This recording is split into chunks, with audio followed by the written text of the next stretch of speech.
दोस्तों, दिनाक्षी short hand में आपका स्वागत है। अगर आप चैनल पे नए हैं तो चैनल को सब्सक्राइब करें और बेल आइकन ज़रूर दबाएं। डिक्टेशन 5 सेकंड बाद स्टार्ट होगी। Ready, start. सभापति महोदय, जिस भावना से मैंने यह बिल पेश किया है उसके महत्व को सरकारी और विरोधी पक्ष दोनों ने एक मत से अनुभव किया है कि देश में बेकारी की समस्या एक भयंकर रूप धारण कर रही है और इसके कारण हमारे देश का विकास, चाहे वह सामाजिक हो, आर्थिक हो या सांस्कृतिक हो, रुका हुआ है। पिछले 55 वर्षों से इसी परिस्थिति का निर्माण होते हुए हम देख रहे हैं। चेंज। मंत्री महोदय ने यहाँ पर अभी कहा कि राष्ट्रपति इस काम को नहीं कर सकते हैं क्योंकि यह उनके अधिकार के बाहर है। आप जब भी यह देखते हैं कि किसी राज्य में वहाँ की व्यवस्था, वहाँ का विकास ठीक नहीं हो रहा है तो उस राज्य में राष्ट्रपति का शासन लागू कर देते हैं। जब किसी राज्य में अराजकता फैल रही हो, विकास का काम समाप्त हो गया हो और वहाँ के नेता जिम्मेदारी से काम न करते हों तो वहाँ पर राज्यपाल का शासन लागू कर दिया जाता है। ऐसे अनेक उदाहरण हमारे देश में मौजूद हैं। इसी प्रकार हमारे राष्ट्रपति सबसे ऊंचे अधिकारी हैं और अगर देश में इस तरह की स्थिति काफ़ी समय तक चलती रही तो राष्ट्रपति को आपातकालीन स्थिति में इस देश की सुरक्षा के लिए, इस देश की प्रगति के लिए सारी जिम्मेदारी अपने हाथ में लेने का अधिकार है। चेंज। हमारे भाइयों ने बहुत से उदाहरण दिए कि राज्यों में संयुक्त सरकारें नहीं चलीं, लेकिन उसके पीछे राजनीतिक मामले थे। अगर कोई राजनीतिक पार्टी जिम्मेदारी से काम नहीं करती तो संविधान में यह स्पष्ट है कि उस राज्य की सारी जिम्मेदारी राष्ट्रपति की है। मैं आपको एक उदाहरण देना चाहता हूँ। संविधान में आदिवासी हरिजनों की उन्नति के लिए प्रण किया गया था कि 10 वर्ष में उनकी सामाजिक तथा आर्थिक स्थिति को सुधार देंगे, लेकिन यह सरकार उसमें भी असफल रही। इस समय को 4 बार 10-10 साल के लिए बढ़ाया जा चुका है, लेकिन फिर भी उनकी आर्थिक और सामाजिक उन्नति नहीं हो रही है। इसमें यह सरकार बिल्कुल असफल रही है। पिछले सत्र में इस विषय पर सरकार के विरुद्ध अविश्वास का प्रस्ताव भी आया था।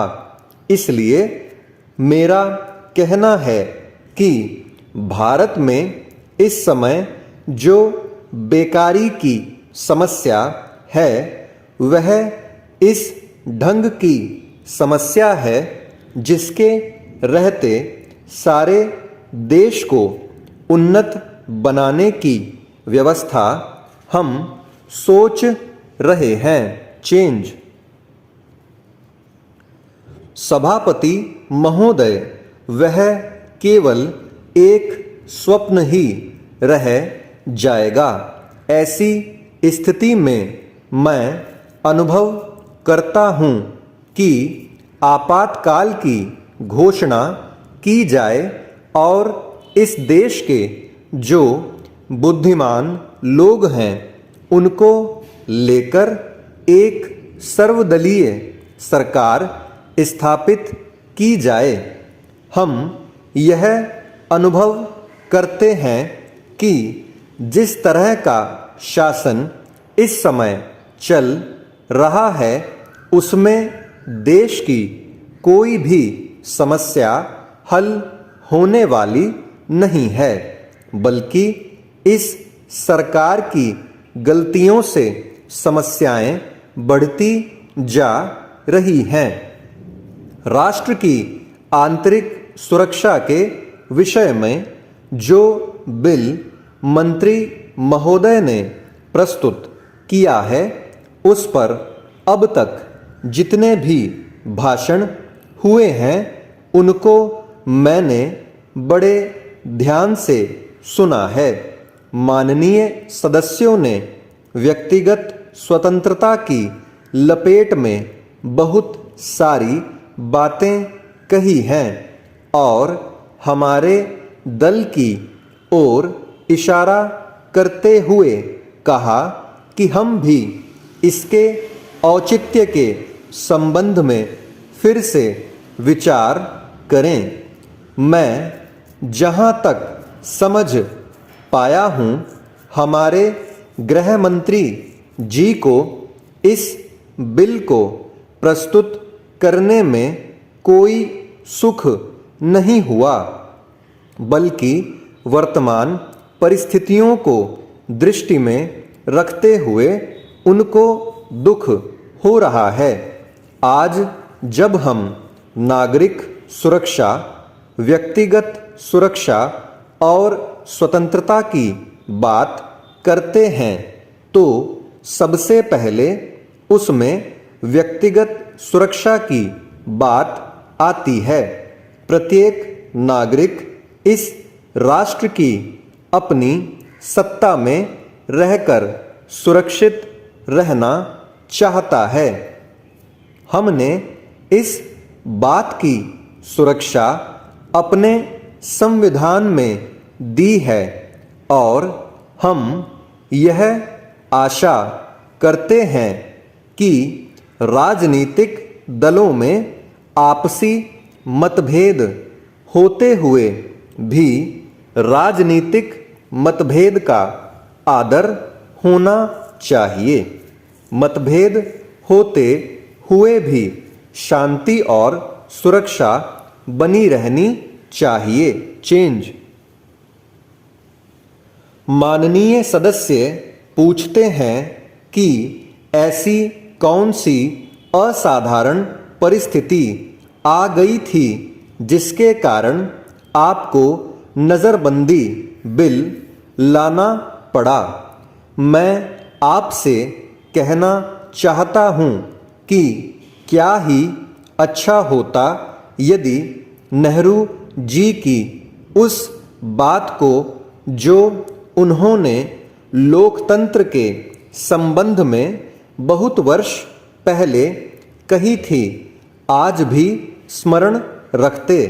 उन्होंने एक बार कहा था कि लोकतंत्र के संचालन और दायित्व निर्वाह में अगर किसी प्रधानमंत्री को बार बार पीछे मुड़कर देखना पड़े कि कोई छुरा तो नहीं भौंक रहा है, यह कोई अच्छी बात नहीं है।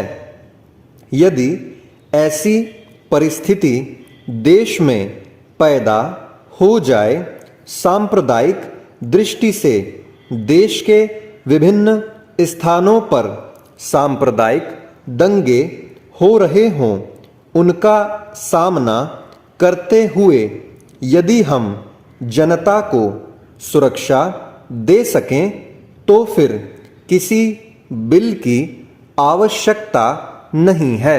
स्टॉप। दोस्तों, डिक्टेशन अच्छा लगा हो तो वीडियो को लाइक और शेयर कर दें और चैनल को सब्सक्राइब करके बेल आइकन ज़रूर दबा लें, जिससे भविष्य में आने वाली हर वीडियो आप तक सबसे पहले पहुंच पाए। धन्यवाद।